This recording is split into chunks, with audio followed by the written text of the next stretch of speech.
Black Star Network is here. Hold no punches. I'm real revolutionary right now. Support this man, Black Media. He makes sure that our stories are told.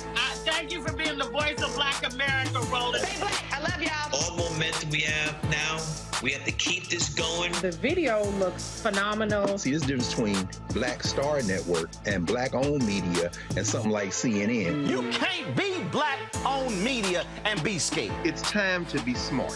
Bring your eyeballs home. You dig?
Today is Tuesday, February 14, 2023. Coming up on Roland Martin Unfiltered, streaming live on the Black Star Network. A new bill in Indiana, if passed, would prevent people from actually recording law enforcement within 25 feet. We'll break down with this bill and what it means for citizens. Also, an unarmed Louisiana man was shot and killed by police officers after a neighbor made a loud music complaint. We will speak with the family's attorney about this story. Also, there have been more than 70 mass shootings in 2023 already. The latest at Michigan State University, where 8 people were shot, 3 actually have died. The gunman killed himself. Also, in our marketplace segment, one man's solution to making home ownership reality for people in Atlanta, where he's building the nation's first black-owned micro-home community. Also, we'll tell you what is next for the president of Prairie View A&M University, Dr. Ruth Simmons, and also how the alumni there have responded to her decision to step down at the end of the month. Folks, it's time to bring the funk on Roland Martin Unfiltered on the Black Star Network. Let's go. Whatever the miss, he's on it. Whatever it is, he's got the scoop, the fact, the find. And when it breaks, he's right on time and it's rolling. Best believe he's knowing. Putting it down from sports to news to politics. With entertainment just for kicks, he's rolling. It's on go, roll, roll, y'all. It's Roland Martin, yeah. Rolling with Roland now. He's funk, he's fresh, he's real, the best, you know he's Roland Martin now.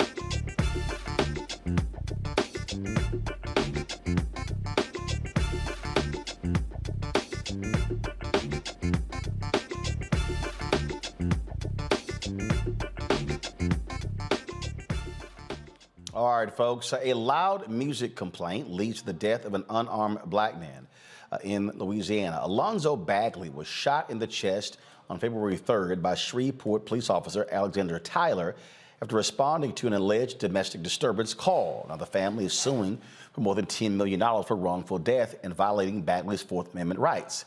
The family is waiting for the release of the body cam footage to show exactly what happened. Joining us now is Ron Haley. He is the attorney for the Bagley family. Ron, welcome to Roland Martin Unfiltered.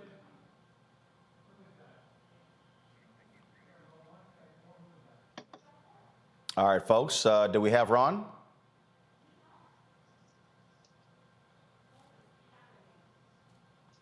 All right, so, okay, so having some connection issues, so we'll actually come back to Ron on that particular story there, folks. Let me I'll start with this. We told you last week the president of Prairie View A&M University, Dr. Ruth Simmons, she actually announced that she was stepping down from her post because she felt that she was not being allowed to make all decisions as president of the university from the Texas A&M system. Well, today, Rice University announced that beginning in April, Dr. Simmons will be coming aboard as a fellow of the university.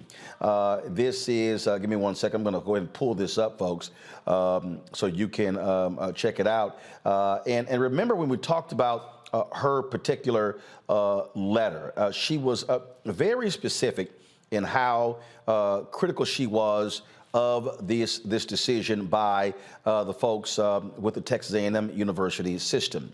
And there was, I'm going to show that statement again, so control room, be sure to get that up, because there was something that I thought was really valuable. It was really valuable about what she did and what she set up there, because one of the things that she really called on is for the alumni to become more aggressive in demanding change of, again, the A&M University system. This here is the statement that was sent out today by Rice University announcing her decision from the office of the president.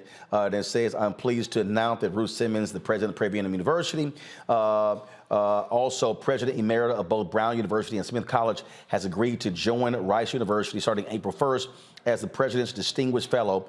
President Simmons will work with a variety of programs across campus and will advise the president's office on various matters. She, again, is one of the nation's leading educators, and Rice University, located there in Houston, certainly is happy to have her. Now, when we talk about, again, her leaving, the president of Prairie View A&M University, the Prairie View A&M Alumni Association, they were not happy at all with the decision that she would be leaving. They were really, frankly, upset with the A&M system. In fact, last night, they had a meeting of the Alumni Association where they actually talked about that. This was actually the statement that went out from Mark Falls, who is the president of the Alumni Association.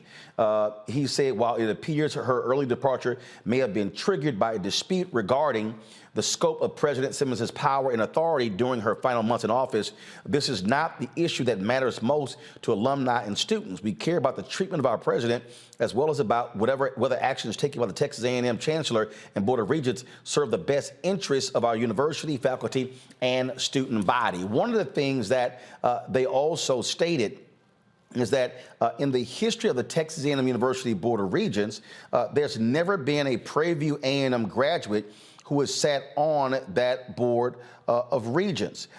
This is, again, what the statement also said. We remain hopeful that the rumors are unfounded. The Chancellor and the Board of Regents understand why these types of programs offerings are important for students enrolled in the historically black land-grant university founded on the grounds of a foreign plantation. Now, remember, the governor of Texas, Greg Abbott, he's also talked about getting rid of DEI programs. And so this is one of the things that you're seeing there as well.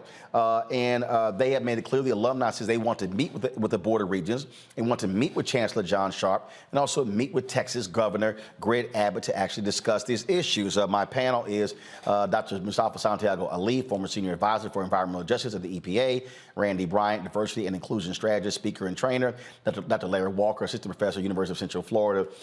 And I'm going to come back after the break and we're going to talk to them about this here. And I'm going to read for you again what was in that statement, because, again, if you read it, this was a very well-crafted letter. And Dr. Simmons is calling on these black graduates of Prairie View A&M to stand up and fight for the university and not be treated as if this is the antebellum South and as if they're somehow second class to the Texas A&M University system. And so we're going to do that when we come back. This is, again, a critically important issue when you talk about an historically black university right now where you're having these schools that are under attack by Republican governors across this country. And so when you have a Ron DeSantis doing what he's doing in Florida, what is the impact on a Florida A&M? You're talking about Texas and getting rid of DEI programs, well, and also trying to stop the teaching of black history, the African American Studies program. How does that impact HBCUs, state HBCUs like Prairie View A&M University and Texas Southern University? So we'll talk about that next right here. Roland Martin Unfiltered on the Black Star Network.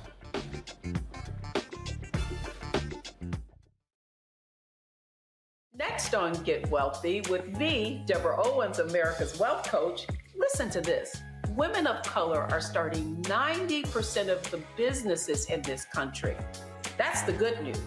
The bad news, as a rule, we're not making nearly as much as everyone else. But joining us on the next Get Wealthy episode is Betty Hines. She's a business strategist, and she's showing women how to elevate other women. I don't like to say this openly, but we're getting better at it. Women struggle with collaborating with each other. And for that reason, one of the things that I demonstrate in the sessions that I have is that you can go further together if you collaborate. That's right here on Get Wealthy, only on Black Star Network. Next on the Black Table with me, Greg Carr. An hour of living history with Dr. Richard Mariba Kelsey, thinker, builder, author, and one of the most important and impactful elders in the African American community. He reflects on his full and rich life and shares his incomparable wisdom about our past, present, and future. African genius is saying that my uncle was a genius, my brother was a genius, my neighbor was a genius. I think we ought to drill that in ourselves and move ahead rather than believing that I got it. That's next on the Black Table, here on the Black Star Network. Yo, it's your man Dion Cole from Blackish, and you're watching Roland Martin Unfiltered. Stay woke.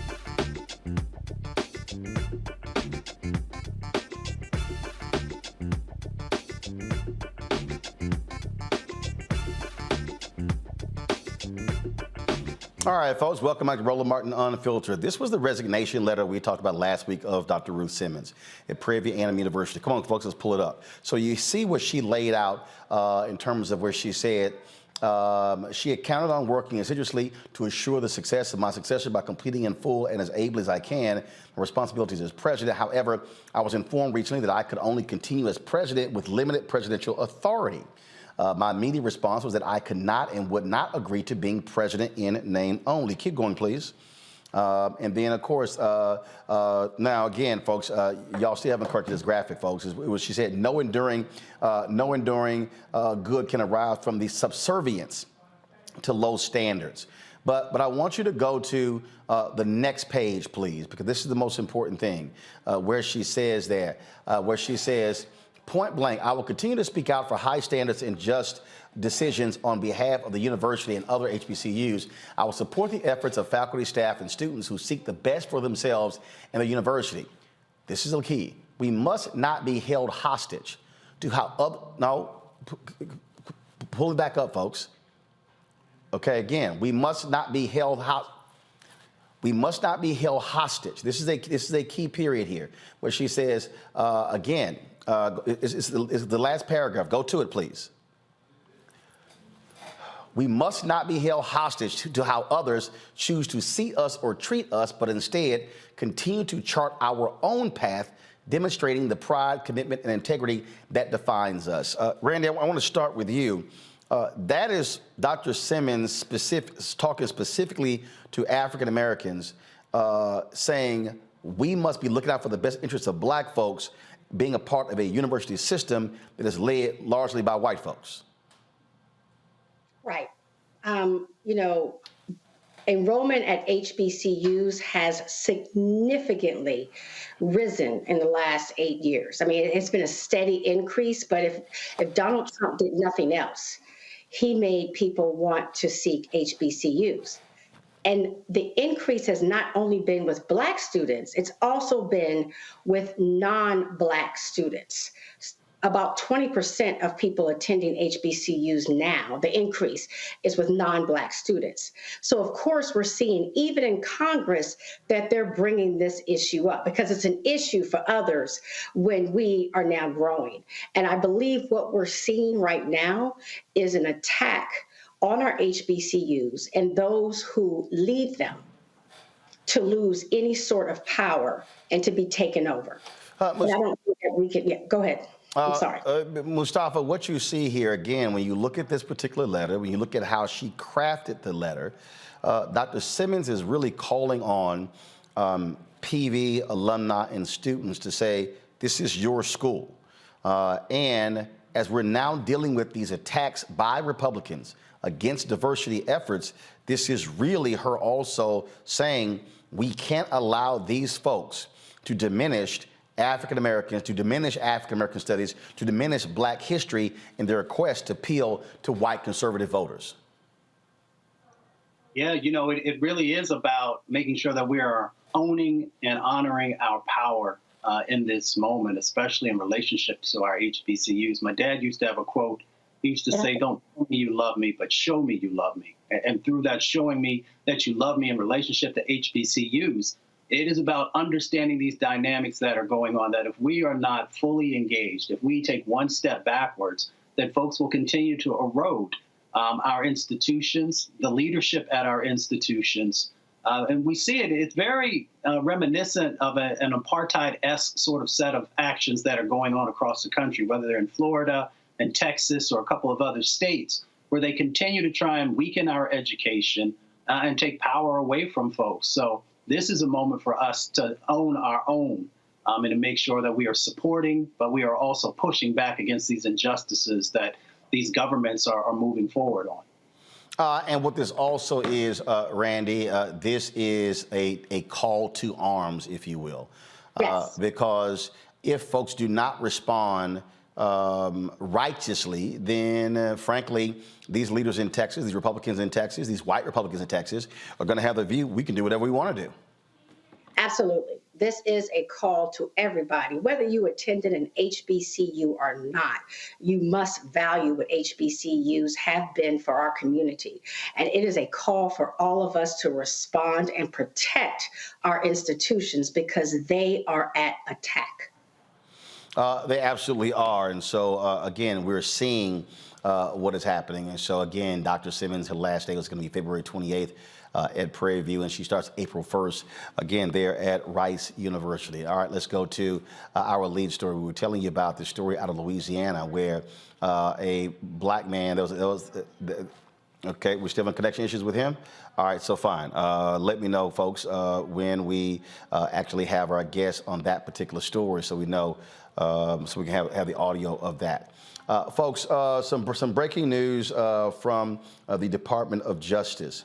4 Florida men have been arrested in a plot to kill the Haitian president, but the grand jury also has returned an indictment against 11 people. This came down just about 30 minutes ago from the Department of Justice. And let me go ahead and see if I can pull this up for you. This is an email from the DOJ saying that this morning, a U.S. federal law enforcement arrested 2 U.S. citizens. You should have it right now. Pull it up, please. Go to my iPad. They arrested 2 U.S. citizens and a legal permanent resident living in South Florida and 1 U.S. citizen living in Tampa with regard to their participation in the July 7, 2021 assassination of President Jovenel Moise of Haiti. Following the arrest, a South Florida grand jury returned a 3rd superseding indictment charging these 4 individuals, along with 7 others previously arrested and charged in the United States for their alleged roles in the plot. The 4 men arrested in Florida are Arcangel Patel Ortiz, a Colombian national, and a U.S. permanent resident of Miami, also a Venezuelan American, and then also 2 other individuals. They made their initial federal court appearances today at 2 p.m. This is a statement from Attorney General Merrick Garland. Today, individuals who we allege participated in the planning, financing, and orchestration of the assassination of Haitian President Jovenel Moise will face justice in an American courtroom. The court documents unsealed today outline an alleged plan by the defendants, some of whom were operating within the United States, to remove President Moise from office by either killing or kidnapping him in order to replace him with a candidate who would serve their political goals and financial interests. The Justice Department will not tolerate individuals plotting violent attacks from U.S. soil that undermine the role of law abroad. That is, Mustafa, is a huge deal there. We remember, because remember what took place when he was assassinated, where all of his guards, nobody, he was the only person, him and his wife were the only people who were injured. He was killed. His wife was also injured. But all the people who were protecting him, nobody else was injured. It was clearly there was an inside job going on there, and these indictments indicate that. As they often say, the fix is in. When you take a look at how this is actually played out, there on the ground in Haiti, it makes you remember the destabilization that has been a part of governments and others in trying to, manipulate what goes on in Haiti. And it's interesting also that we're getting these facts, but you got to really peel back the layers of the onion, if you will, because to have this type of thing go on takes significant resources and coordination at a number of different levels. So it'll be interesting to see, who actually additionally played a role. What were the finances that they invested into this to, take the life of the president? Randy, this is what the DOJ says here. According to court documents from at least February 2021 to July 2021, South Florida served as a central location for planning and financing the plot to oust President Moise from power and replacing him with someone who would serve the co-conspirators' political goals and financial interests. It says here these individuals, Ortiz and Intriago, principals of Counter-Terrorist Unit Federal Academy and Counter-Terrorist Unit Security.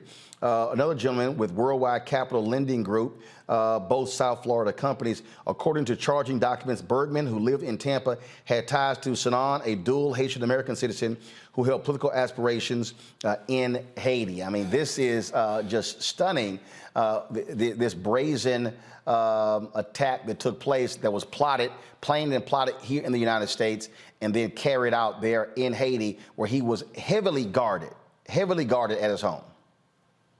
Right. I mean, I remember when it happened, and it was very clear that it had to be an inside job. The fact that, they were killed and nobody else was injured, just as you said. But if people look at the history between Haiti and the United States, while it is shocking what happened to them, it's not actually surprising. I mean, we've always had this interesting, tense relationship with Haiti. And Haiti has been a small country that has fought for freedom in a way that I don't know if any other country has done. They are willing to go down. I mean, they hosted the first slave revolt. So this spirit has really upset a lot of people with strong ties. So we think that Haiti's nothing and it's not important and we shouldn't worry about it. But those who are aware of the history and the strength of the tenacity of Haitians do worry about it. And they recognize that they are in a better position if they control that government. And speaking of control, the DOJ says that Sanan was going to replace Moise. And in exchange, once Sanan became president, he would award lucrative contracts to CTU for infrastructure projects in Haiti, the provision of security forces, and the provision of military-type equipment to a Sanan-led Haitian government, according to the allegations. And that Vantamilla and his company Worldwide agreed to help finance the coup d'etat, extending a $175,000 line of credit to CTU and sending money to co-conspirators in Haiti to purchase ammunition. And so the DOJ lays out just in detail exactly how this coup was planned. And so again, 4 individuals today arrested in South Florida for their participation in the assassination of President Moise in July of 2021. And a federal grand jury has returned 11 indictments against 11 individuals for their role in this assassination. And so we'll have more details as they become available. All right, got to go to a break. We come back. We'll talk about this case out of Louisiana. A black man shot and killed because of a complaint about music. That's next. If you're watching on YouTube, hit the like button. Same with Facebook. Same with watching the Black Star Network app. Be sure to download our app on Apple phone, Android phone, Apple TV, Android TV, Roku, Amazon Fire TV, Xbox One, Samsung Smart TV. We'll be right back. When you talk about blackness and what happens in black culture, we're about covering these things that matter to us, speaking to our issues and concerns. This is a genuine people-powered movement. There's a lot of stuff that we're not getting. You get it, and you spread the word. We wish to plead our own cause to Too long have others spoken for us. We cannot tell our own story if we can't pay for it. This is about covering us. Invest in black-owned media. Your dollars matter. We don't have to keep asking them to cover our stuff. So please support us in what we do, folks. We want to hit 2,000 people, $50 this month, raise $100,000. We're behind 100,000, so we want to hit that. Y'all money makes this possible. Check some money orders. Go to P.O. Box 57196, Washington, D.C. 20037-0196. The Cash App is $RM Unfiltered. PayPal is R Martin Unfiltered. Venmo is RM Unfiltered. Zelle is Roland at RolandSMartin.com. Hatred on the streets, a horrific scene, a white nationalist rally that descended into deadly violence. White people are losing their damn minds. As an angry pro-Trump mob storms the U.S. Capitol, we've seen shooting. We're about to see the rise of what I call white minority resistance. We have seen white folks in this country who simply cannot tolerate black folks voting. I think what we're seeing is the inevitable result of violent denial. This is part of American history. Every time that people of color have made progress, whether real or symbolic, there has been what Carol Anderson at Emory University calls white rage as a backlash. This is the rise of the Proud Boys and the Boogaloo Boys. America, there's going to be more of this. Here's all the Proud Boys, guys. This country is getting increasingly racist in its behaviors and its attitudes because of the fear of white people. The fear that they're taking our jobs, they're taking our resources, they're taking our women. This is white fear.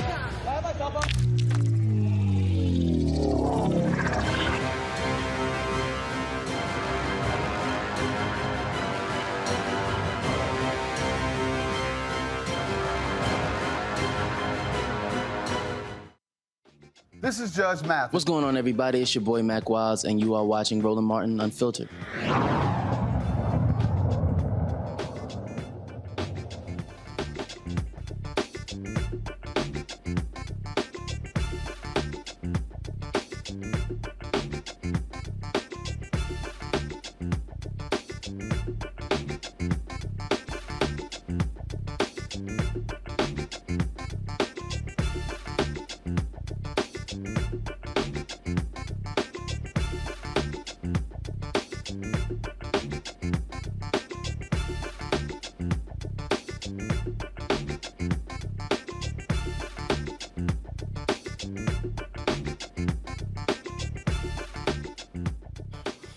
Top of the show, we're telling you about the story out of Louisiana. Alonzo Bagley shot and killed by police officers after a call was made about a disturbance based upon loud music. Ron Haley is the family attorney. They're suing now for $10 million. Ron, glad to have you here on Roland Martin Unfiltered. So explain the circumstance. Alonzo, at his home, was it an apartment? Was it a house?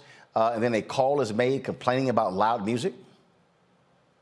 Hey, thank you for having me again, Roland. Yes, that's what happened. There was a domestic complaint for noise. It's a very small apartment complex in Shreveport, Louisiana. Officer Alexander Tyler was one of the responding officers from the Shreveport Police Department. Once Officer Tyler arrived, he tried to gain entrance into the apartment complex. Mr. Bagley's wife allowed him to come in. Mr. Bagley did not want him to come in. There was a short verbal encounter between Mr. Bagley and Officer Tyler. At that point, my client turned around, went to the bedroom. From that standpoint, he jumped from the second floor of his bedroom and went hid under the stairwell in a nearby apartment building. Both officers gave pursuit, and my client went to give himself up. My client stepped from under the stairwell, both hands in the air, and Officer Tyler shot him one time in the chest, center mass. Body cam footage has not been released. It's not been released. We anticipate that release hopefully this week. When you say your client, he had his hands up, is that based upon witness testimony? That's based upon witness testimony and information we've gathered from those who've seen the body cam footage. And so has the department offered any explanation? Is his officer, is he on administrative leave? Is he still working the streets? He's on administrative leave at this point in time. The Louisiana State Police has now taken over the investigation, And I know that probably gives the ire to a lot of people out there, given the problems Louisiana has had with the Louisiana State Police. However, Colonel Davis, who is now the superintendent of the state police, said that this is a new ballgame, that things will be handled differently. And so we have to take him at his word. This is an opportunity to show that things are now different within state police.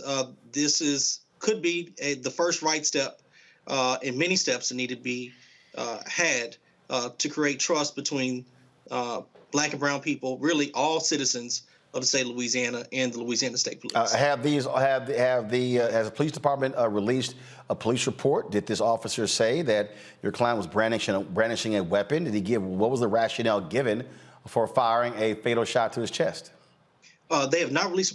but what I can say, Roland, is that in the Louisiana State Police press conference, they were very emphatic in saying that Mr. Bagley was unarmed. Wow.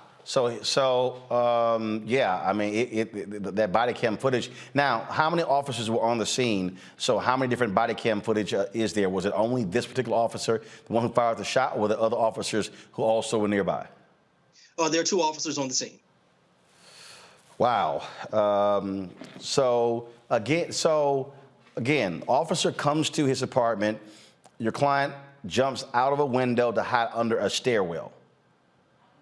Yeah, but yes, this was all about a noise complaint? Yes, but it's important for the country to know that my client has had prior history with the Shreveport Police Department. He has successfully sued them for an excessive force case, a case that was brought forth in 2018 that he recently settled in 2021. I don't believe this is necessary retaliation. However, because this officer was not on the force at the time. However, this definitely plays into my client's mindset as to he wants to flee from the police when he has an encounter. And, you know, the conversation that needs to be had is that when you have other bad encounters with the police, it causes the next encounter not to be that good. It causes a different reaction for somebody who does not have history with the police. And this is right on the doorsteps of the Tyree Nichols video coming out. This is 2 weeks later after Tyree Nichols, we have an unarmed Black man killed by law enforcement in Louisiana. Wow, that is certainly, again, shocking and stunning. And so you've already filed a lawsuit on behalf of the family against the city. We have. We named the officer individually. Listen, we plan to be aggressive with this litigation and not leave any stone unturned. With the information that we had at the time, we felt extremely confident in moving forward against that officer. Once the state police reports are released, hopefully by this week, we definitely will add the city of Shreveport, the Shreveport Police Department, to that lawsuit for the vicarious liability on behalf of their officer, Alexander Tyler. Wow. Ron Haley, we really appreciate it. Thanks a lot. Thank you, Roland. Talk to you soon. I'm going to bring in my panel here, Mustafa, Randy, and Larry Walker. Larry, I'll start with you. I mean, my goodness, again, a noise complaint leads to the fatal shooting of another Black man at the hands of police. Roland, these stories are not even weekly, they're daily. And, you know, as you know, in terms of what we just heard in the last few minutes, is this reckless behavior. And Black people can't listen to music. We can't sit and bird watch. We can't sit on our couch. We certainly can't drive cars. And we're continuously the victims of this kind of violence. And it's tiring. And it also, in terms of anxiety that it gives members of the Black community after these continuous murders. But once again, this is another reckless act and needless killing of a Black man. And Roland, we're on your show all the time talking about police reform. And it's repetitive violence, but there are no outcomes. And we certainly know with Republicans holding the House, that we're certainly not getting any police reform this year. And this is why when you talk about voting is so important, because we need comprehensive police reform to ensure that Black families don't have to consistently file lawsuits, bury their family members, and then grieve for the rest of their lives. It is, again, it's just one of those things that we got to keep covering, Mustafa, keep giving attention to. We had Samuel Sengawe on earlier this year talking about how last year was the deadliest on record, police killing folks. And again, how do you go from arriving at the scene of a basic noise complaint, a minor misdemeanor, to a fatal shooting? think you arrive there because we're seen as sacrificable people. And when folks have that mentality, it plays out in very deadly ways for our community. Last year, I think it was 1,183 people were killed by police. 25% of those were African-American brothers and sisters. And out of that is a communal trauma. So when you see folks running from police, there is a reason for that. And it is because, as was shared earlier, that we continue to be brutalized inside of our own community. So, of course, people are not just going to stay around and wait, and especially if you've already had a case against them. So you know that there are some folks who are watching you. There are some folks who may want to do you additional harm. So that's where the communal trauma comes into the equation. So as long as we are seen as sacrificable people, we have to continually fight and push against the system to make sure that the reforms are in there and that these individuals are held accountable. As was shared, the man allegedly had his hands up and someone could still shoot you in the chest and not have to, worry about what the repercussions are going to be. So there's a reason for that communal trauma. And once again, it's because we are living in these killing fields and we are seen as sacrificable people. Randy. What's upsetting are a couple of things, and this is why there is no change. One, there is no empathy. I know that we're going to see a lot of comments of people saying, why did he run? Why did he run? That question is always asked. And it's as if people, the cognitive dissonance, the decision to not try to understand Black people's plight in this country, where we see police as a threat and not as a help. That's what needs to be understood. So just because someone runs does not mean that they are dangerous. And certainly in no occasion does that mean that they should be murdered, because that's what it is. Secondly, I'm really annoyed with the police policing themselves. Unfortunately, but very, I believe, rightfully, I don't trust the Shreveport police to come back with a report that reflects that they have really looked at the case fairly. And that's the problem, that the police keeps getting to police themselves. And if also, just lastly, if you look at, I love going to the website Police Scorecard, and they look at how police have performed over the years. And you will see what's really interesting is that Shreveport, a lot of the characteristics they look at to review these police departments, they have NA, because they're not reporting how many people have complaints against the police department for falsely being arrested. But you will see that their record for how they treat people that they think are suspected of committing a crime is not stellar. And it does not matter if the crime is violent or not. So the whole department, it seems to me, needs to be reviewed, not just from this horrific incident, but all the way through and held accountable. All right, hold tight 1 second. We'll be back on Roland Martin Unfiltered right here on the Black Star Network. Be sure to support us in what we do by joining our Brina Funk fan club. Your dollars make it possible for us to travel around this country, covering the stories that matter. Checks and money orders. Go to P.O. Box 57196, Washington, D.C. 20037-0196. Cash App, $RM Unfiltered. PayPal is R Martin Unfiltered. Venmo is RM Unfiltered. Zelle, Roland at RolandSMartin.com. Roland at RolandMartinUnfiltered.com. We'll be right back. Black Star Network is here. Oh, no punch! I'm real revolutionary right now. Thank you for being the voice of Black America. All the momentum we have now, we have to keep this going. The video looks phenomenal. See, this difference between Black Star Network and Black-owned media and something like CNN. You can't be Black-owned media and be scared. It's time to be smart. Bring your eyeballs home. You dig? Most people think that these television shows that tell stories about who we are as Black men, and then they paint these monolithic portraits of us. They think that they're being painted by white people. And I gotta tell you, there are a whole bunch of Black folk that are the creators, the head writers, the directors of all of these shows, and that are still painting us as monoliths. The people don't really want to have this conversation. No, they don't.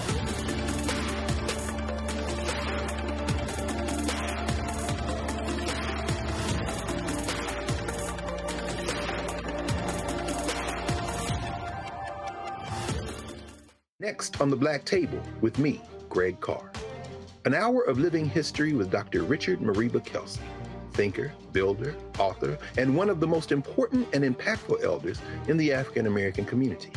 He reflects on his full and rich life and shares his incomparable wisdom about our past, present, and future. African genius is saying that my uncle was a genius, my brother was a genius, my neighbor was a genius. I think we ought to drill that in ourselves and move ahead rather than believing that I got it. That's next on the Black Table, here on the Black Star Network. Hi, I'm Eric Nolan. I'm Shantae Moore. Hi, my name is LaToya Luckett, and you're watching Roland Martin Unfiltered.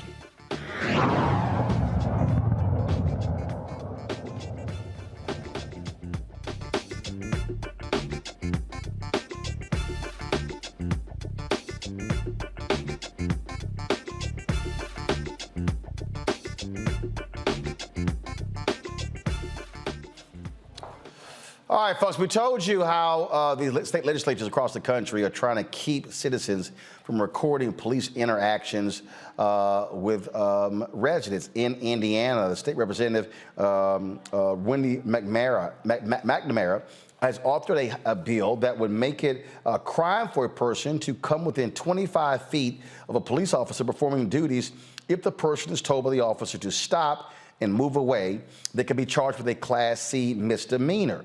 Now, over the past several years, these videos have certainly played a huge role in convicting cops. McNamara believes the bill would prevent chaos at crime scenes and protect officers. Quote, if there's something that we can do to prevent that escalation, preventing the officer from being touched by someone who's not even involved in the situation, I hope this bill is the one to do it. Indiana already has laws preventing civilians from interfering with law enforcement, and the ACLU believes this bill is not a solution to lowering crime and will stop police accountability. Last week it passed unanimously out of the House Courts and Criminals Code Committee. Now it's going to be for a vote in the full House. The thing here, Mustafa, is we recognize what's going on. It's not like you have a rash of incidents where people are interfering with cops. In fact, in nearly all cases, they don't. This is about not wanting these cops to be held accountable, period. That's exactly what it's about. You know, you've got these racist individuals who are in political positions who understand the dynamics that are going out there. So one side, they want the money from police unions and others. So they create, you know, these archaic types of laws and bringing them forward into the 21st century.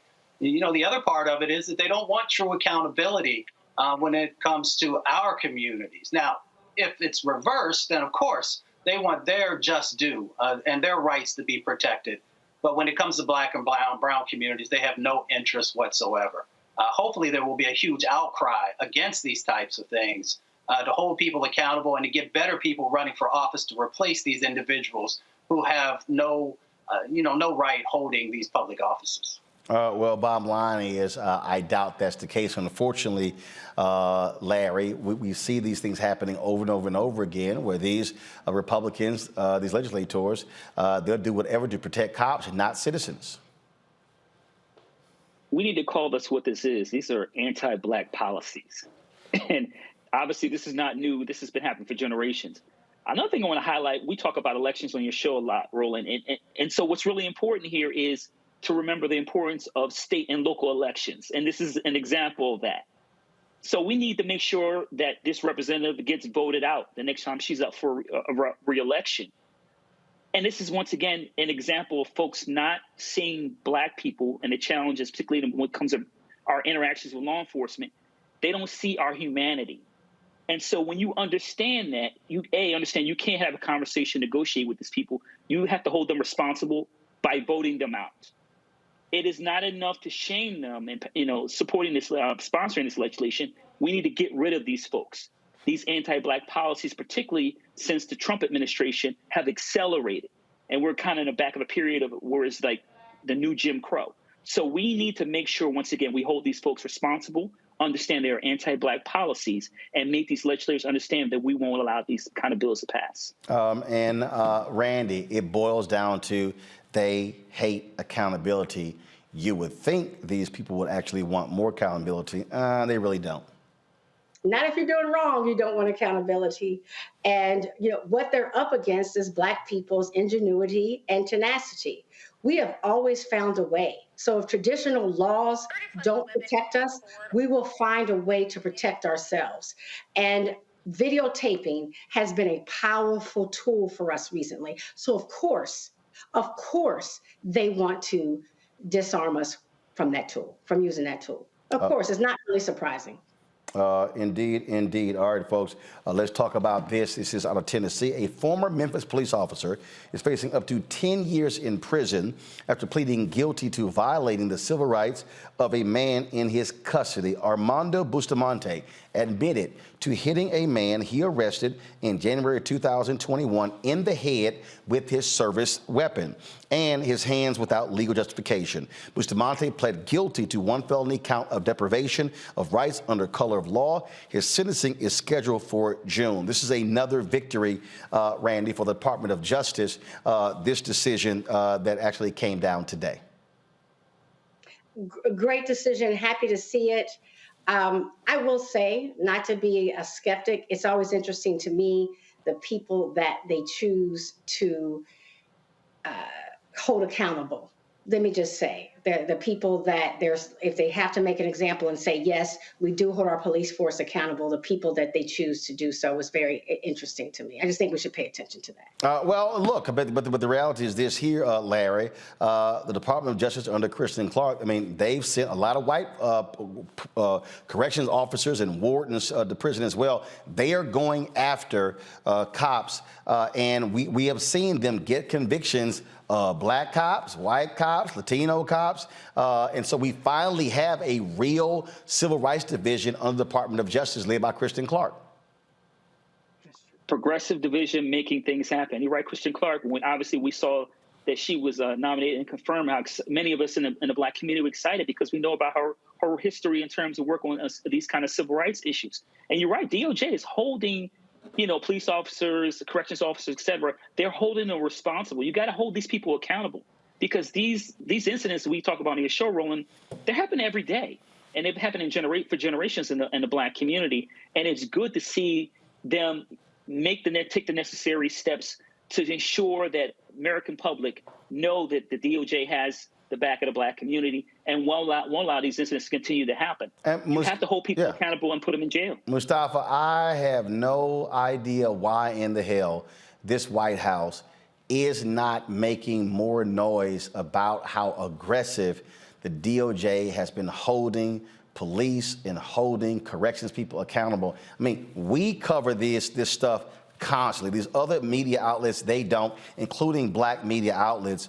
But I mean, it seems like every week this is happening. I don't know what the hell the communications people in the Biden White House are doing. I don't know either. Maybe it's being driven by, those folks who do some of the polling, and they find that this particular issue, especially when it is making sure that Black and brown folks are finally getting some justice, doesn't necessarily equate to more votes for them. That's one of the things maybe that is playing out there. I hope that that's not the case. I hope it's that they just haven't pulled their act together and figuring out ways to really, move this issue forward for the country to see that justice is happening, and justice is supposed to happen for everyone who's inside of this country.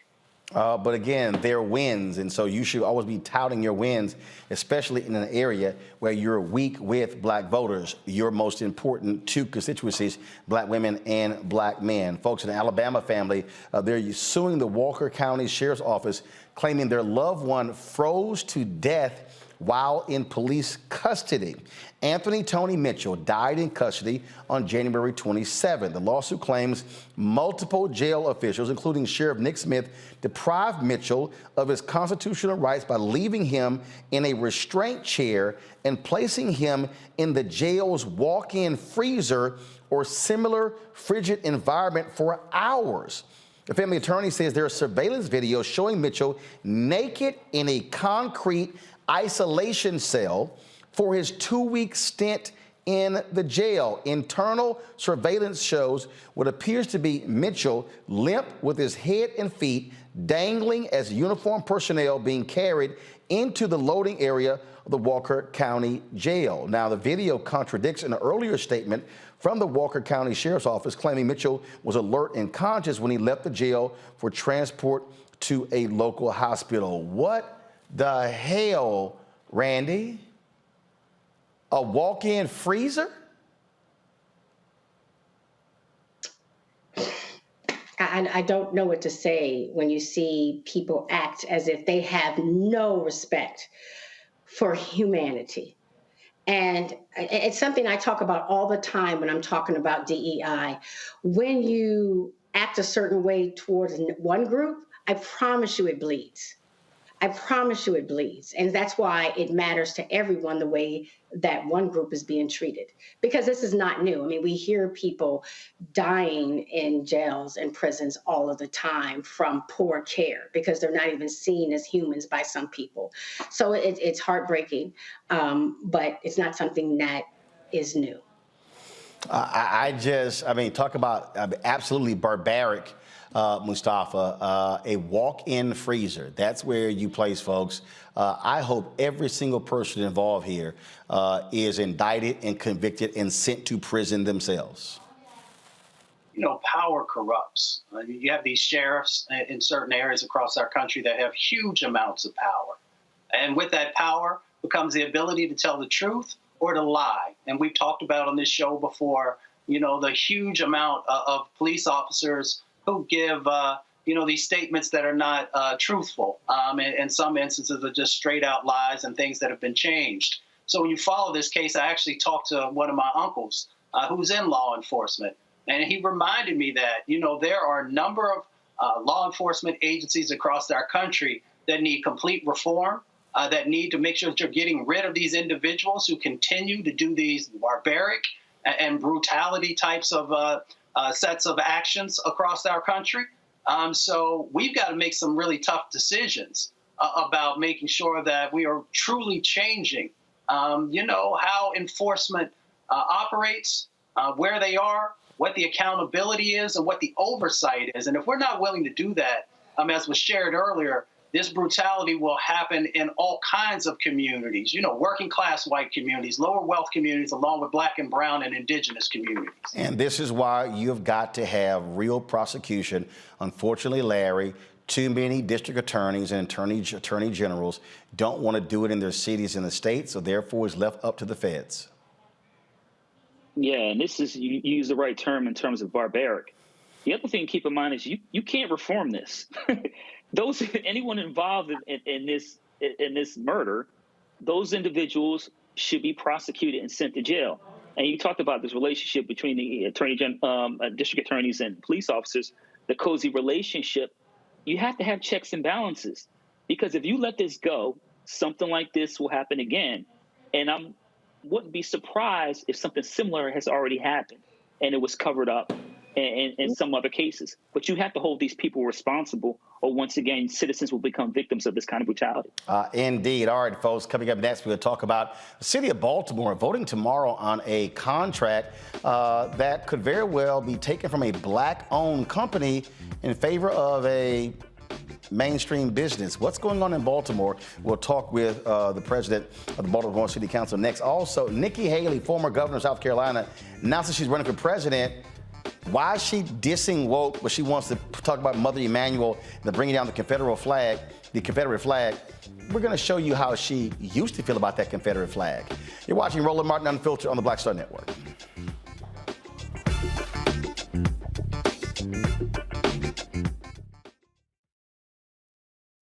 Next on Get Wealthy with me, Deborah Owens, America's Wealth Coach. Listen to this. Women of color are starting 90% of the businesses in this country. That's the good news. The bad news, as a rule, we're not making nearly as much as everyone else. But joining us on the next Get Wealthy episode is Betty Hines. She's a business strategist, and she's showing women how to elevate other women. I don't like to say this openly, but we're getting better at it. Women struggle with collaborating with each other. And for that reason, one of the things that I demonstrate in the sessions that I have is that you can go further together if you collaborate. That's right here on Get Wealthy, only on Black Star Network. On a next, A Balanced Life with me, Dr. Jackie, a relationship that we have to have. We're often afraid of it and don't like to talk about it. That's right, we're talking about our relationship with money. And here's the thing, our relationship with money oftentimes determines whether we have it or not. The truth is you cannot change what you will not acknowledge. Balancing your relationship with your pocketbook. That's next on A Balanced Life with me, Dr. Jackie, here at Black Star Network. We're all impacted by the culture, whether we know it or not. From politics to music and entertainment, it's a huge part of our lives, and we're going to talk about it every day right here on The Culture with me, Faraji Muhammad, only on the Black Star Network.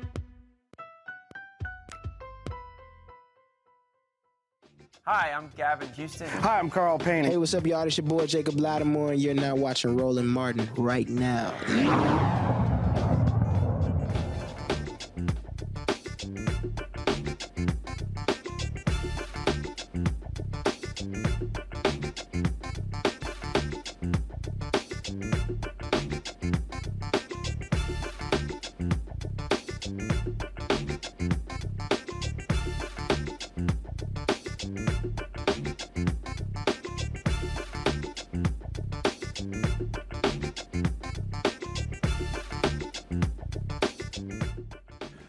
All right, folks, lots of drama in Baltimore over a contract dealing with the city's conduit system. The mayor of Baltimore announced that BG&E, of course, will be getting this particular contract. The mayor, of course, is Brandon Scott. Now, the problem is it's been a black-owned company that has been involved in fixing this problem that took place in Baltimore. Now, go to my iPad, please. It says here, BG&E will have broad control over the city's underground conduit system, which houses 700 miles of utility cables.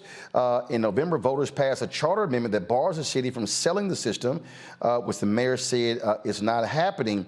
But again, what is happening here is folks are really upset with this decision by the mayor to award to BG&E, saying it hurts a black-owned company that, again, that came into Baltimore 6 years ago, fixed the system, and they hired a bunch of people, and now they're going to be screwed and losing money out to this mainstream gas and electric company. Nick Mosby is the president. He's on the board city council there. He's the president of the Baltimore City Council. He joins us right now. Nick, glad to have you here. So what the heck is going on here? I mean, you would think black mayor would be supportive of black business interest. And what you have here is the decision to give it to Baltimore Gas and Electric versus this black-owned company. Has the mayor's made this decision, but does this council vote on it? And will the vote taking place tomorrow? So no, in Baltimore, for a deal like this, the Board of Estimates, it's a 5-member panel comprised of the mayor, 2 of his appointees, myself, and the comptroller. So the mayor pretty much has supermajority over that Board of Estimates vote. What folks have asked for is just for us to take a step back, to really slow down this process and see from an internal perspective what's going to be beneficial not only to the current taxpayers of the city of Baltimore, but for future generations. This is a precious city-owned asset that private industry has frankly tried to purchase for quite some time now. And we're just asking the mayor to take a step back, evaluate this, and really develop a model and projections that show us what puts the city in the best foot forth in the future. So how much, first of all, how much is the contract on an annual basis? So right now it's roughly about $28 million. It's going to go up to about $34 million per year under this new agreement. But see, it's really about the way that it's being handled. So right now, private institutions, corporations pay the city to utilize the conduit system under our grounds. In this new agreement that the mayor tried to do, and we found out through the media that they were going down this path of putting this forward. That company is going to be allowed to keep their money, and they do the capital improvements on the conduit underground system. So ultimately, they have full control and oversight over what happens. Now, the voters, as you stated earlier, went out and overwhelmingly, close to 77% voted that they did not want us to sell our underground conduit system. And this is really one step closer to doing that. It's kind of like you, Roland, you're renting a house from me. I'm the owner of the house. You're paying me rent every single month, say $3,000 a month. And then you come to me and say, well, hey, I just want to keep the $3,000 and I'm going to decide how to fix up the house the way I see fit. But hey, you still own it. So it's ownership in only name in this deal that the mayor is trying to strike with this private corporation. Now, was there a black-owned company that actually has been doing the work? And my understanding, they've been receiving high marks? Yeah, so under a previous administration, similar deals were proposed. And the mayor at the time, Stephanie Rawlings-Blake, she really pushed back aggressively. And they struck a settlement. And in that settlement is the amount that we're getting from the private corporations today. But the city was real smart at the time. They went out and they got efficient, competent, a team of experts to really work on the network in a way that wasn't happening before that settlement. And in the past 6 years, there hasn't been any major issues, any complaints, any concerns. And that's part of the reason of why folks are trying to figure out what is the current rush? Like, what's the motivation to do this in the dark? And then once it comes to light, to just try to get it approved as quickly as possible without us really vetting this and ensuring that we're just not selling off. I mean, one thing where everyone knows when they fly into Baltimore, they fly into Baltimore Washington International Thurgood Marshall Airport. There was a time where Baltimore City owned that airport. And when you look at some of our systemic issues that have plagued our city for far too long today, the disproportionate amount of disinvestment in certain communities, particularly black communities, we understand and know that if we still own that airport, the revenue stream that would present to us providing city services and staying on top of some of the deferred maintenance throughout our city. So this is why this decision right now is so important. Not for me, not even for my children, but potentially for my children's children. Okay, I've covered City Hall, I've covered county government, and so here's what I'm trying to understand. If there's a company that is actually handling handling a project, and it's been going well, and they have done an efficient job and gotten high marks for it, why would the mayor or the city or the Board of Estimates switch? I mean, to me, if somebody is doing a good job, you continue with that agency. I mean, that's what is perplexing everyone behind this deal. And the key is, if you make that decision, what are you making it up the basis of? What projections, what concerns, what issues are you bringing to the table? And to date, we haven't seen one or any, by that matter, that kind of fits into this. But again, it's just the motivation. What is the concern? What is the rush? What is the lack of transparency that we see unfold on this particular deal? I think that is what many residents are concerned about. Frankly, as a city council president, that's what I'm concerned about. That's what many of the council members, that's what the comptroller is concerned about. And we just want the mayor to just slow this train down. We've asked for him. We've tried to defer it. They're saying that we can't defer it. We've asked for him to withdraw it. And there's been a lot of debate, and we'll continue to have a lot of discussion back and forth. But I think that this is one of those issues that are just too important for the shaping of our city, for us not to take it serious and for us not to do it in a very open and transparent and accountable way. All right, Baltimore Council President Nikki Bosby. I appreciate it. Thanks a lot. Always. Thank you so much, Roland. All right, folks.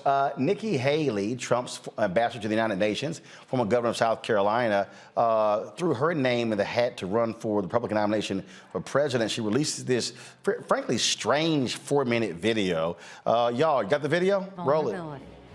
The socialist left sees an opportunity to rewrite history. China and Russia.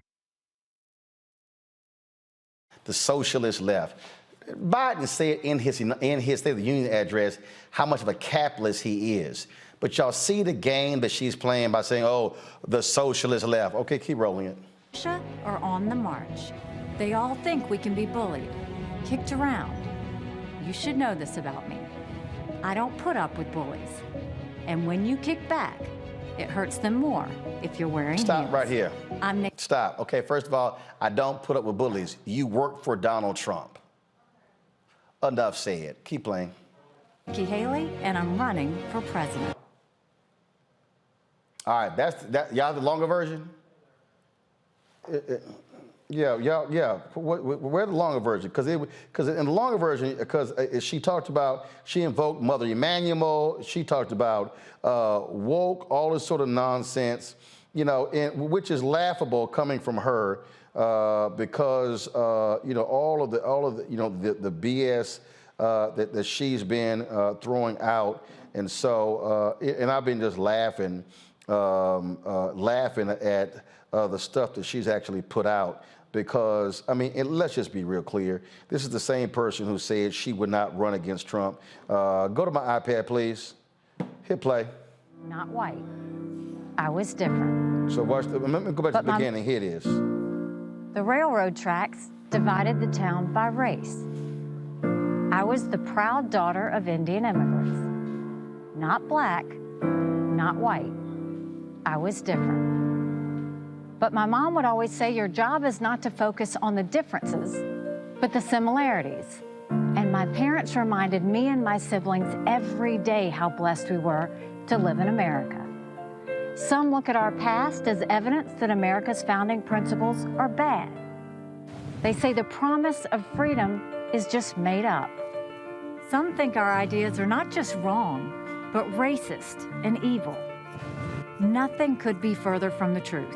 All right, now y'all saw, come back to me now. So y'all saw how again, she slides in the 1619 Project, okay, which all these conservatives got a hard on about. And so let's listen to more Nikki's nonsense. In China, they commit genocide. In Iran, they murder their own people for challenging the government. And when a woman tells you about watching soldiers throw her baby into a fire, it puts things in perspective.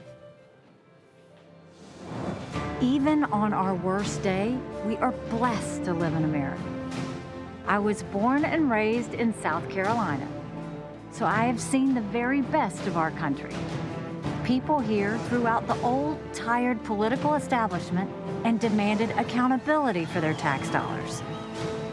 Industry reports called us the beast of the Southeast, which I loved. People came by the thousands for fresh starts. Moms and dads held their heads up high. Children learned that it was always a great day in South Carolina. It's a great day. It's a great day. A great day. A great day in South Carolina. We were strong. We were proud. And when evil did come, police in South Carolina are looking for a gunman following a shooting at a church in downtown Several victims. We don't know the severity. we turned away from fear toward God and the values that still make our country the freest and greatest in the world. We must turn in that direction again. Republicans have lost the popular vote. I'm not going to play any more of that crap, okay? Because first of all, Nikki Haley is pure trash, and she knows it on this issue. This is the same Nikki Haley who a couple of years before defended the Confederate flag, defended Confederate monuments. The only reason that flag came down is because 9 black people paid with their lives for it to come down. And the Republicans still did not want to take it down. So ain't no way in hell I'm giving Nikki Haley any credit whatsoever for what took place. But I'm gonna do this here. I'm gonna go to a break. We come back, I'm gonna show you why Nikki Haley is a liar, how she's a liar. And then I'm gonna show you a contradiction, because y'all heard her talk about, how dissidents in China are jailed for speaking out. What about that black woman who's an activist in South Carolina who's in prison for 4 years because she was protesting? Yeah, Nikki, we got receipts, and I'm gonna have them next on Roland Martin Unfiltered on the Black Star Network.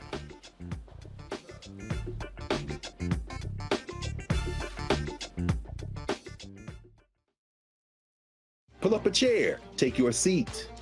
The Black Table with me, Dr. Greg Carr, here on the Black Star Network. Every week, we'll take a deeper dive into the world we're living in. Join the conversation only on the Black Star Network. Hatred on the streets, a horrific scene, a white nationalist rally that descended into deadly violence. White people are losing their damn minds. As an angry pro-Trump mob storms the U.S. Capitol, we've seen shooting. We're about to see the rise of what I call white minority resistance. We have seen white folks in this country who simply cannot tolerate black folks voting. I think what we're seeing is the inevitable result of violent denial. This is part of American history. Every time that people of color have made progress, whether real or symbolic, there has been what Carol Anderson at Emory University calls white rage as a backlash. This is the rise of the Proud Boys and the Boogaloo Boys. America, there's going to be more of this. Here's all the Proud Boys, guys. This country is getting increasingly racist in its behaviors and its attitudes because of the fear of white people. The fear that they're taking our jobs, they're taking our resources, they're taking our women. This is white fear.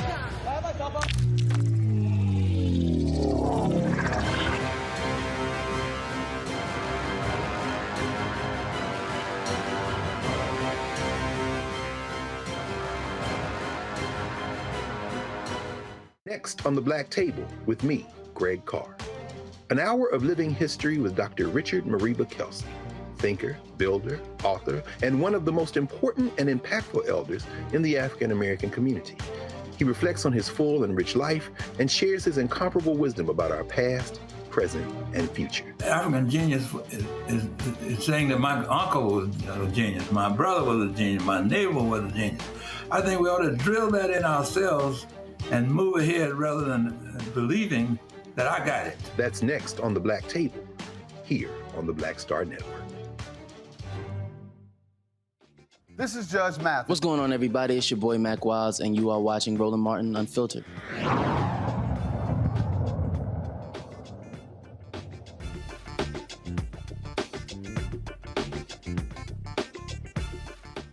All right, folks, welcome back. So, play again. So, I just want y'all to understand what Nikki Haley is doing right here. This is her attacking those of us who properly have defined America as being founded on racist principles. It's just a fact. Watch this, listen. So I want you to listen to what she has to say again, and I want to unpack this so you can understand what's going on. Watch this. As evidence that America's founding principles are bad. They say the promise of freedom is just made up. Some think our ideas are not just wrong, but racist and evil. Nothing could be further from the truth. Okay, Nikki, let's just be real clear, because when you talk about how people feel, well, we actually got lots of evidence. First of all, ain't nobody black saying we don't understand freedom. In fact, Dr. King talked about how we're going to make America true to what it put on paper. Black folks understand we have been in a constant quest for freedom in this country somehow.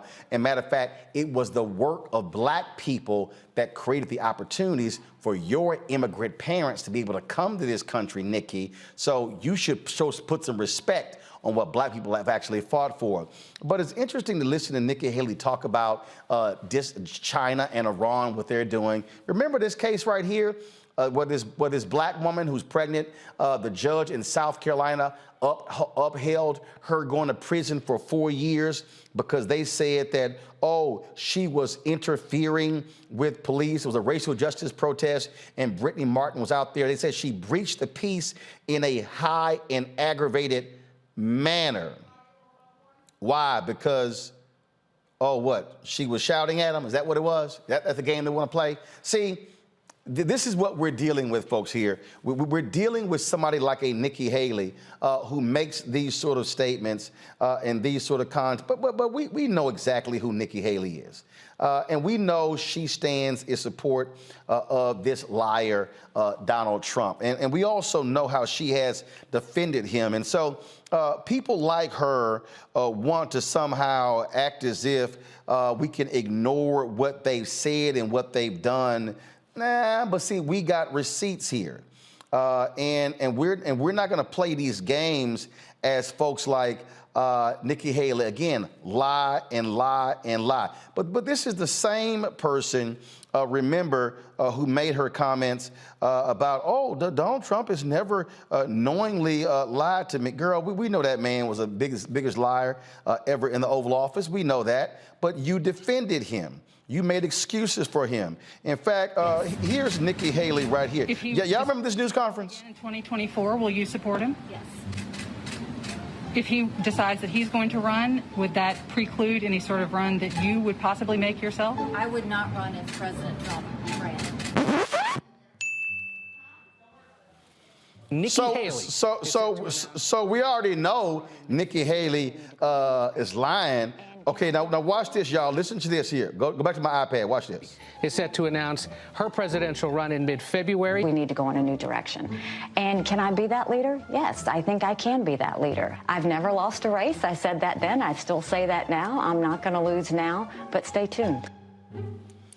Yeah, we're going to stay tuned, Nikki. We're going to also break down, again, how you have also, again, lied and how we can't even trust you. But do y'all remember this again? Nikki Haley trying to take credit for bringing the Confederate flag down, Mother Emanuel, they were killed by a white supremacist. Watch this. The United States have the right to secede from the Union. I think that they do. I mean, the Constitution says that. If it became an issue where the state of South Carolina needed to secede from the Union, would you support it? You know, I'm one of those people that doesn't think it's going to get to that point. And let me tell you why. While we are seeing all of this federal intrusion come into our states, the way I will handle it is I'm going to get a coalition of governors together that turns around. Let's take the healthcare situation, for example. I'm going to get a coalition of governors that turns around and goes to Washington and says, this is what you can do and this is what you can't do. We are this many governors. We represent this many people in this many states. Rather than mandating health care on us, this is what we want to do. We want to be able to provide incentives for small businesses to offer health care. We want health care savings account. This is what we need from Washington. We need you to be able to allow us to have insurance companies cross state lines so that we can get insurance from wherever company we need across whatever states we need. I believe that less thought and faith is being lost in Congress. And as that happens, they're going to look at our governors for good conservative policy. I'm not just going to say no to Washington. I'm going to make sure we have solutions as to how we can keep them out and keep the states in control. When we do that, not only will it be me as a governor, I think it will be several states as governors that go and take our states back and keep Washington out of the way. So I'm one of those that's an optimist by nature that doesn't think it's going to get to that, because I will fight as hard as I need to prove why D.C. needs to stay. I'm sorry, y'all. Do y'all know why I find it to be actually hilarious? I love it when Nikki Haley says, I need Washington staying out of the way. Do y'all know how much money from the federal government goes to South Carolina and is responsible for their budget? Nikki, you needed that federal government money in South Carolina for your budget. Let's stop sitting here playing games, Nikki Haley. And Larry, I want to go to you. This woman is a fraud. She is a fraud. I am not going to give her any credit for that Confederate flag coming down in South Carolina, because the only reason it came down because 9 black people, including a state legislator, was shot and killed in his own church. Yeah, absolutely. And let's remember, a black woman physically went up the pole, took that flag down, right? So, it's interesting. She's about as reliable as a chameleon in a zoo, because she's constantly, first of all, always shifting, from one policy issue she supports that she doesn't support it anymore. But you're right. The point you made about federal funding, I always hear some of these governors and leaders of states talk about succeeding from the United States. But when it comes to those tax dollars, it would be a whole nother conversation. It's just political talk, and it doesn't make any sense. She's never going to get the Republican nomination, and she's not even qualified to be president of the United States. She was handed the UN position by the president, even though she had former president, even though she had any experience. But she's constantly switching from topic to topic. She talked about 1619 Project, and then at the same time talk about the murders of Mother Emanuel like they aren't connected. Right. They're both related to white supremacy. And in That's fact, the key issue here. She was interviewed by the Sons of the Confederate Veterans, and listen, Randy Mustafa, what she actually said.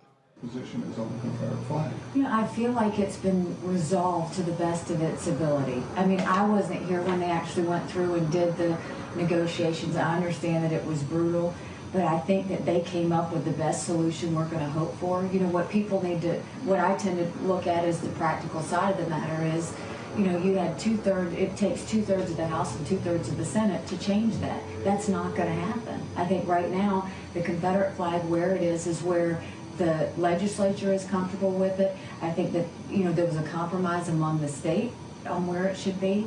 And so it's not something I see as a priority right now. I think right now we need to be focusing on jobs and our economy and our education.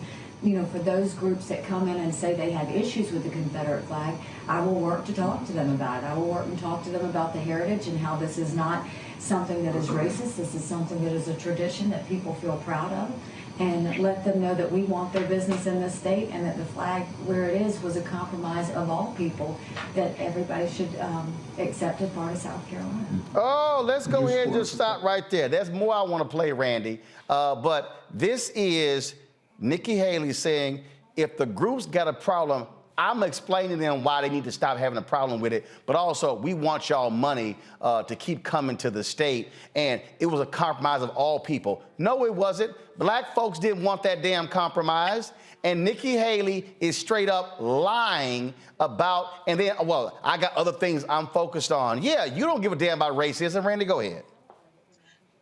I just want to go off. You know, Nikki Haley is a person that disgusts me because every now and then she will bring up race and diversity when it supports her, every now and then. But her record supporting bigotry and laws that support bigotry is solid, if she can say nothing else. For her to say that she feels, you know, about all Americans is a joke. Let's just say for the fact that her name is Nimrata Ranhawa.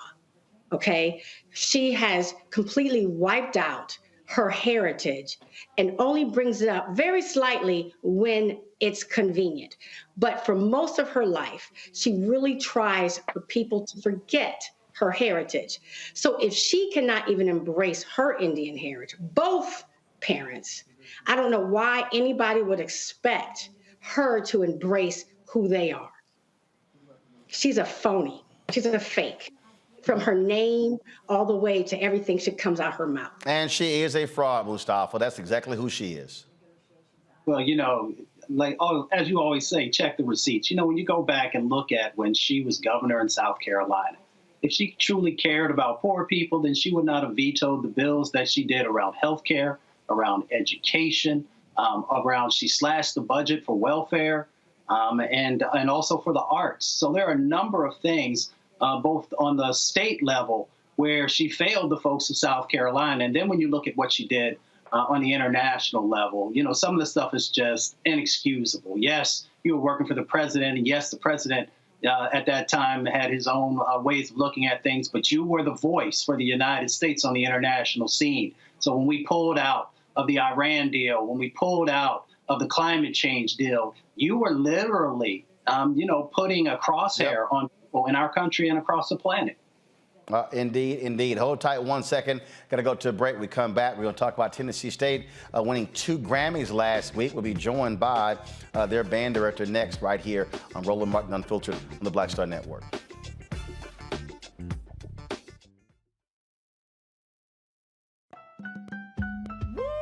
We're all impacted by the culture, whether we know it or not. From politics to music and entertainment, it's a huge part of our lives, and we're going to talk about it every day right here on The Culture with me, Faraji Muhammad, only on the Black Star Network. Next on Get Wealthy with me, Deborah Owens, America's Wealth Coach. Listen to this. Women of color are starting 90% of the businesses in this country. That's the good news. The bad news, as a rule, we're not making nearly as much as everyone else. But joining us on the next Get Wealthy episode is Betty Hines. She's a business strategist, and she's showing women how to elevate other women. I don't like to say this openly, but we're getting better at it. Women struggle with collaborating with each other. And for that reason, one of the things that I demonstrate in the sessions that I have is that you can go further together if you collaborate. That's right here on Get Wealthy, only on Black Star Network. I'm Deborah Owens, America's Wealth Coach, and my new show, Get Wealthy, focuses on the things that your financial advisor and bank isn't telling you, but you absolutely need to know. So watch Get Wealthy on the Black Star Network.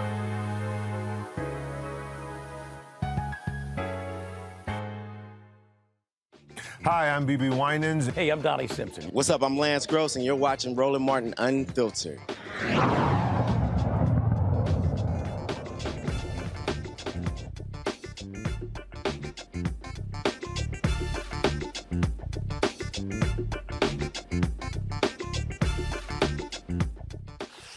All right, folks, the folks at Tennessee State are still feeling good, becoming the first collegiate band to ever win a Grammy. In fact, they won 2. They're aristocrat of bands.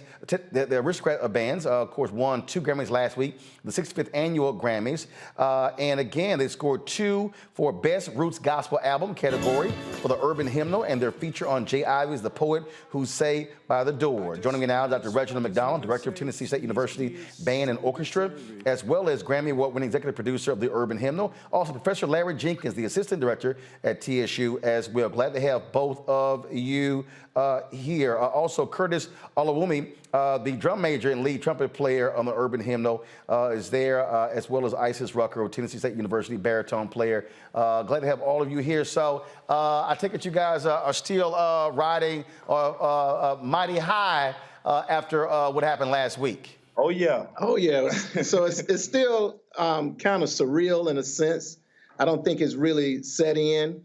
The accomplishment quite yet, because we still have some other things that we're striving to accomplish. And so we just kind of hit the ground running this week and started working on other things. But, it's one of those things that, words couldn't even properly convey how we feel. But we are excited. We are happy, but it's still surreal. So how did y'all get involved in the project? So getting involved in the project really started with an artist in residency program with a good friend of mine now, Sir the Baptist, and that turned into us, creating an album or coming up with the idea to create an album as a result of the program. And next thing you know, we started to take it, higher and higher. The features were amazing. The people who came in and donated their talent were just simply incredible. And then the students were excited about it, and we just got on this train to, do something that was never done before. And, the product was the Urban Hymnal, and it's just been an amazing, beautiful ride ever since. And then, of course, it expanded to other people. Pastor Jamal Bryant was involved in this as well, and it sort of kept growing and growing, and then his thing just took a life of its own. Yes, it did. It did. And though everyone who, donated their time and their efforts to this project is so appreciated, because they didn't have to. Right. They stepped in and wanted to, give back to our university, give back to our students, and as well make history. And, just watching them, seeing Curtis and the rest of the students really jump in and tap into this project was, just incredible. In a sense, it kind of became a labor of love with the number of artists that were presented on this album and how everything came together. And also, it was a learning lesson for our students with regards to making things work, having a vision, cultivating that vision, and working towards that vision, and not allowing anything to deter you along the way. And of course, as you hit the countdown, we shared the video. Y'all pull it up. Of course, y'all had watch parties as well. And when that announcement was made, it sort of reminded me of March Madness Selection Sunday. Roll it, folks. Yes.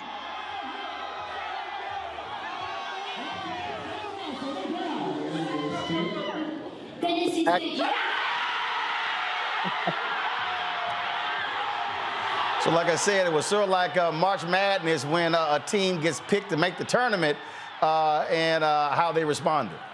So it looked like the whole student body, everybody on campus was in there. It looked like that, yeah. It's pretty cool.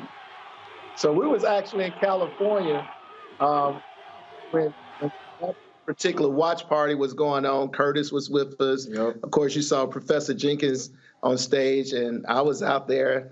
And so we was looking at the students. We were streaming the students, and we was watching everything that was going on with the Grammys, and just kind of had both things going on at the same time. Was just breathtaking. Yeah. And I take it all of you, your phones were blowing up with text messages and all kind of other stuff, right? And like my mom had called me and was like, "God, oh my God." Mind you, I'm like still catching up on the program because I'm trying to get dressed, trying to check in the hotel, trying to get settled in the room. So I'm like, what is going on? Then I get a beat on the door, probably green. Oh, we won. So just to see all the reactions, man, it just felt so like monumental, man. That's been a word. That's been my word for this whole process, monumental. So yeah, definitely a great feeling, great feeling. Well, and obviously that was the case for the first one, and then the second one.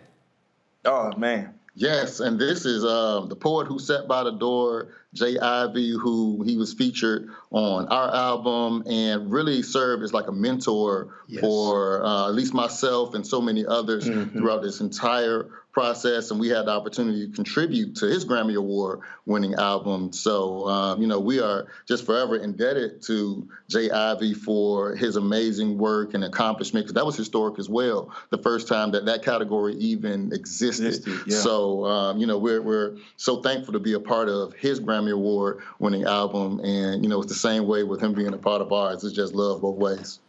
Questions from my panel. I'll first start with you, Larry.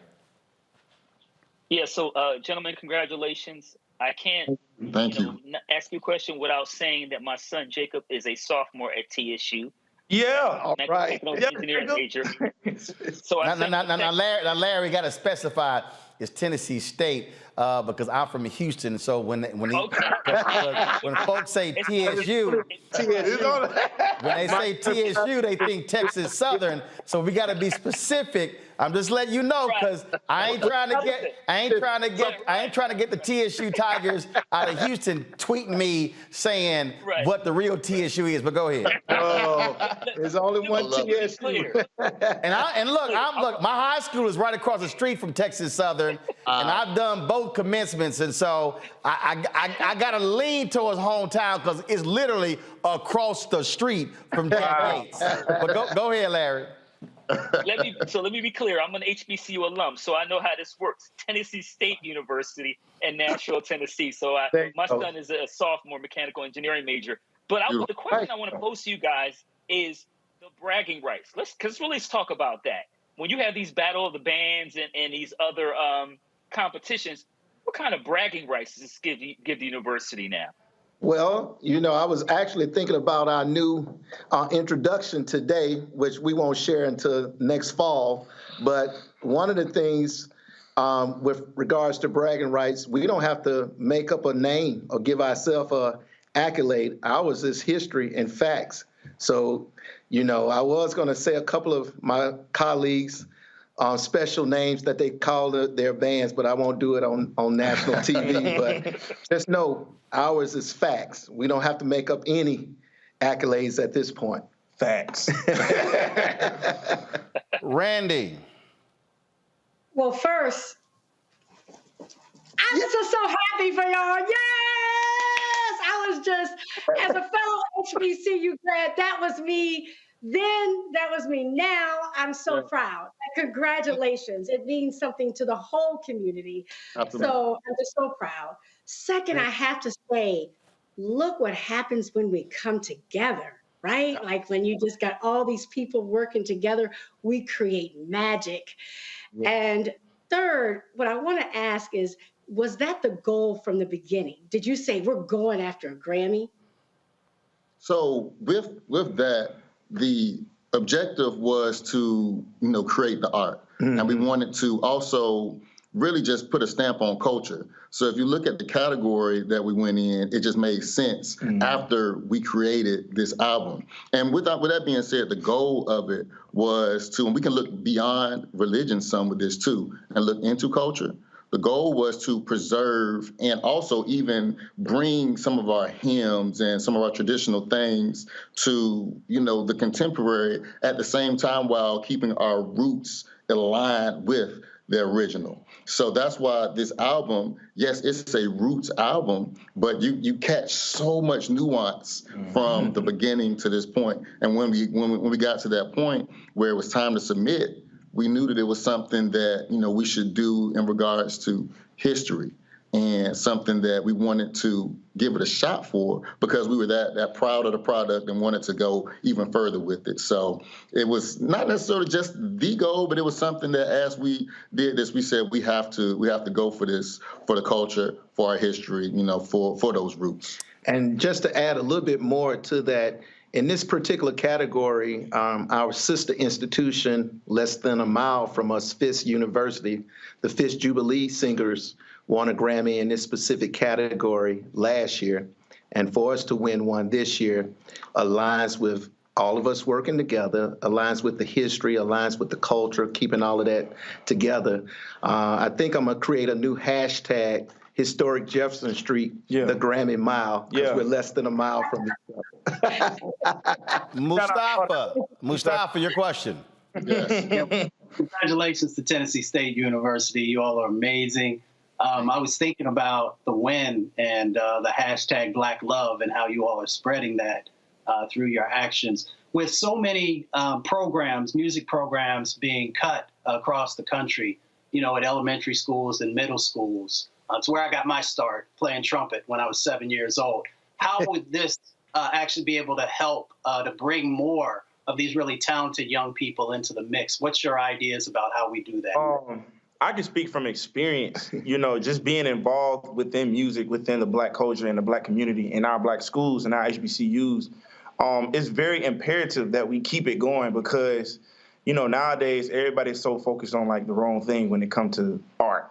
And they just want the recognition and not be able to trust the process. So you see the video playing, this is what we do. You know what I'm saying? This is what we do. We go to practice, we work hard, we have fun, we put on a show, and we perform. And it's very important that we keep the music alive, especially within the younger generation. Myself, I try my best whenever I go back home, go to all high schools, middle schools, elementary schools, and I just be like, hey, yo, if you don't play and march in college, just keep playing your instrument. You never know what opportunity or what door is going to open up. Who might hear you or who might see you like, yo, I need that person playing that horn. So it's very, very important, that we keep the music alive, man. So support art, support music, support creativity, and support us. Absolutely.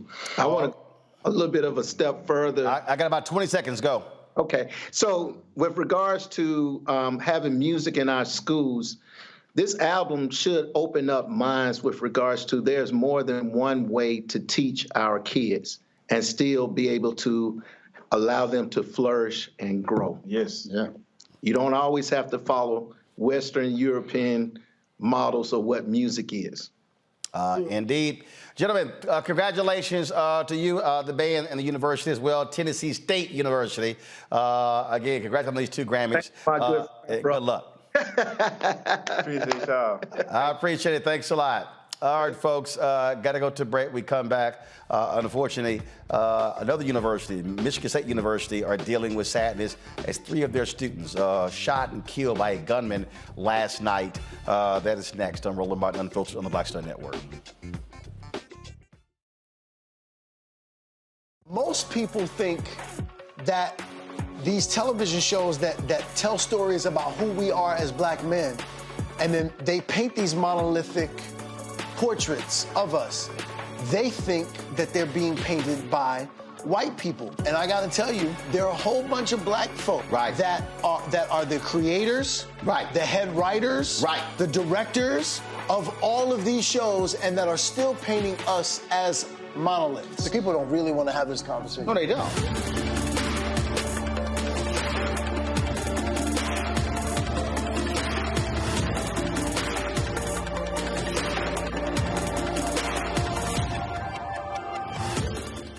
Black Star Network is here. Oh, no punch! I'm real revolutionary right now.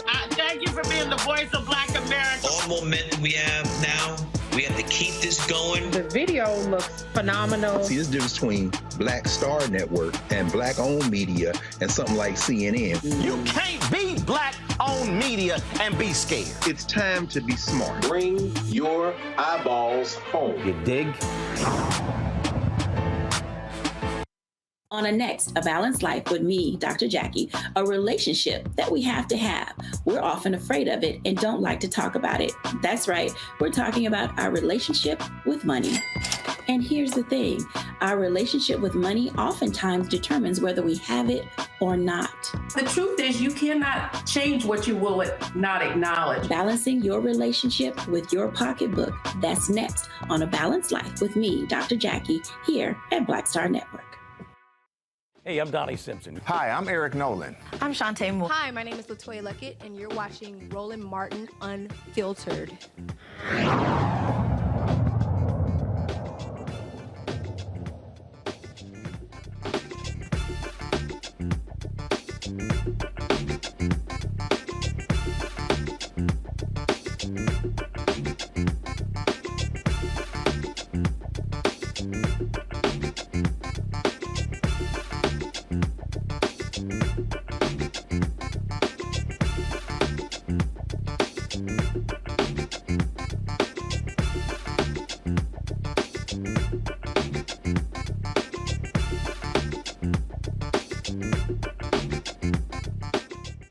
All right, folks, there have been 67 mass shootings in the United States in 2023 alone. Last night, 3 Michigan State University students died as a result when a gunman came onto the campus. No involvement, no connection to the campus, and they were killed. Those 3 students, again, just going about their lives, and now their families are preparing their funerals. It is certainly just a sad story there. You see the names right there as well of those 3 students. One of them is an African-American sister gunned down. The gunman turned the gun on himself after he was being pursued by police. This is the first mass shooting in a college or university this year. What was even sad, there was a student who was at Michigan State who was one of the students at Sandy Hook, and who talked about just how shocking it is for her to have to go through these 2 mass shootings in her lifetime. And that really is what many of our students are having to deal with these days. We could talk about Parkland, we could talk about Santa Fe, we can go on, Uvalde, we can go on and on and on, what we're dealing with in this country. Brenda Goss-Andrews, she's the president of the National Organization of Black Law Enforcement Executives. She joins us right now. And Brenda, what's interesting is you have these Republican politicians who say, oh, there are no laws that we can pass that will stop mass shootings. But we know for a fact that when assault rifles were banned, we saw a drop in mass shootings. And when that law was allowed to expire, we saw an increase. There's no denying this. Absolutely, Roland. Well, first of all, I'd like to give condolences to the students and families at Michigan State. That's where I got a graduate degree from. So I have a special place in my heart for Michigan State University. But you're absolutely right. And we just keep talking about how this needs to stop. But we just keep bringing lip service to it. And we're failing our young people. And you just said it just now, all the shootings from babies. We are killing off our next generation of leaders. We're the grown-ups in the room, but we aren't doing anything. And certainly assault weapons need to be banned. There is no useful purpose for civilians to have assault weapons. But I think the key, Roland, is, and we need to talk more about it everywhere, is that we have to vote. Voting is at the root of all of these things because these are legislators and people we put into office that are not protecting the citizens. Our young people, and this is kind of a call to action I'd like to put out there, our young people, especially those that are 17, able to register and 18 years old, that you go tomorrow and register. I think you can pull them up online. And Roland, we're going to have to depend on the young people now to do something about this because the grown-ups in the room, we just keep talking about it, but we don't do anything about it. And until we do that, we're going to see this, unfortunately, over and over again. Well, the thing that jumps out at me on this is that Republicans love to tout police departments, police unions, police endorsements, and law enforcement. But anytime we talk about gun control, they don't give a damn what cops have to say.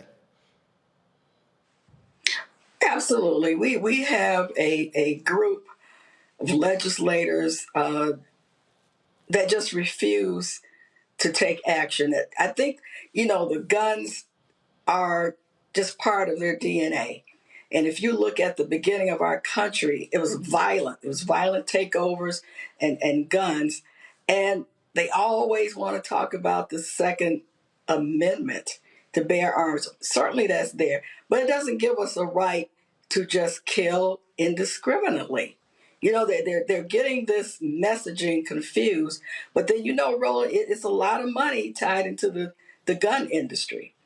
And a lot of people that get money, for their campaigns and a lot of things. So anytime you have money at the root and the nexus, it makes it very, very difficult. Well, look, we saw a lot of these legislatures repealing, like in Texas and other places, allowing people just to carry guns now without even permits. And again, numerous police chiefs and sheriffs were saying, don't do this. And they were just like, yeah, whatever the hell. So when is law enforcement, especially these white cops, these white police chiefs and sheriffs, going to stop allowing themselves to be used as props by these Republican legislators when they only want them to, when it comes to, standing next to them. But when these same sheriffs and these police chiefs are saying, do not make it easy to carry guns, they just totally ignore them. Well, this is absurd. This is about the value of life. This is about humanity. It doesn't matter, which party you're in or the color of your skin. This is about people. This is about humanity. And this is about us losing an entire generation to gun violence. Permitless carry is ridiculous. It's like the Wild West. We might as well buy horses and ride up and down the street. And certainly we do have states, but Roland, I still go back to how we can stop this, but we have to do it at the ballot box. And we have to continue talking about voting and voting these people out that don't represent us, represent our issues, and represent our values. That is the only way we're going to be able to stop some of this. Indeed. And it just amazes me, Randy, when we keep seeing how these folks operate. And they are going to do nothing about mass shootings. They literally are not. Look, after Sandy Hook, it's abundantly clear. They do not care. Those kids were slaughtered, and they still did nothing. Randy?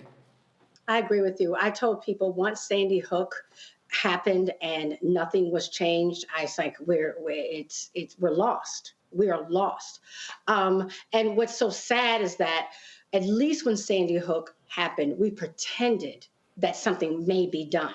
Now, when a mass shooting happens, it barely makes the news. It's just like not that important. The fact that the college is, closing down for 2 days and then it's business as usual. This has become, unfortunately, mass shootings have become every day or no big deal in American culture, and we ought to be ashamed. Indeed. Mustafa? We often talk about these killing fields that exist inside of our country. And unfortunately, our schools is a part of that now. We got more guns in our country than we got people. Last year, 647 mass shootings, 44,000 people died as a result of guns last year. And just recently in Missouri, the legislature there passed a law allowing kids to be able to carry guns on public lands and in other locations. So as my grandmother says, when you know better, do better. We're not willing to do better. We're going to continue to see people lose their lives. Indeed. And Larry, go ahead. Roland, these killings are coming commonplace, as my colleagues just talked about. And as someone teaches a post-secondary institution in a state that wants to change and make the gun laws even more liberal, these kinds of shootings and killings worry me. But once again, this is a connection between culture and violence. You watch television, you look at news ads, etc. We glorify this kind of behavior as it relates to guns and also as manhood. So we need to also have a conversation about masculinity, violence, and guns in the United States. Again, in terms of, you talked about voting, Brenda, but what more can be done? And here's what I'm waiting for. When will FOP, the Sheriff's Organization, and others join Noble and say, let's stand unified as law enforcement organizations and call this out? The problem is they won't do it. So therefore, they're giving these people cover to do nothing about gun control. Roland, Noble, National Organization of Black Law Enforcement Executives, we've been in this fight since 1976. So we are out here, at least I am as the national president, talking to legislators, talking to many people, about this issue. Sometimes other organizations are also at the table, but I can't control what they're saying. I just make sure that Noble's message is out there, and how we feel about it. And we take it to the community. We do a lot of programs. We have a safe and secure gun storage program that we're doing with every town, because this is something that we're missing also about our young children. And these killings, these murders are happening in our urban communities where our young children are getting hold of guns in the homes. But we're not doing that kind of talk. So we, as an African-American community, we have got to talk about it on all levels. We need to talk about our black-on-black crime that's happening every day, every weekend, in our major cities, in our urban communities. So we need to talk about that as well, because that adds to the gun violence. That adds to the number of young people, especially young people of color, that are killed every day. Indeed. And look, the black-on-black crime and the white-on-white crime, too. We're going to call it what it is. Brenda Goss, we certainly appreciate it. Thanks a lot. Thank you. Thank you for having me. And again, folks, certainly prayers go out to the families of those 3 college students shot and killed last night at Michigan State University. And prayers go out to the entire Spartan family, the student body, its faculty, staff, and alumni as well. Randy, Larry, and Mustafa, I appreciate y'all joining us on today's show. Thank you so very much. Appreciate it. Folks, don't forget to support us in what we do. Download the Black Star Network app, Apple phone, Apple TV, Android TV, Roku, Amazon Fire TV, Xbox One, Samsung Smart TV. Join our Bring the Funk fan club. Your dollars make it possible for us to do what we do. Check and money orders. Go to P.O. Box 57196, Washington, D.C. 20037-0196. Cash App, $RM Unfiltered. PayPal, R Martin Unfiltered. Venmo is RM Unfiltered. Zelle is Roland at RolandSMartin.com. Roland at RolandMartinUnfiltered.com. And be sure to get a copy of my book, White Fear, How the Browning of America is Making White Folks Lose Their Minds. Available at bookstores nationwide, including Amazon, Barnes & Noble, Target, as well as you can download the copy on Audible. I'll see you tomorrow right here on Roland Martin Unfiltered. Holla!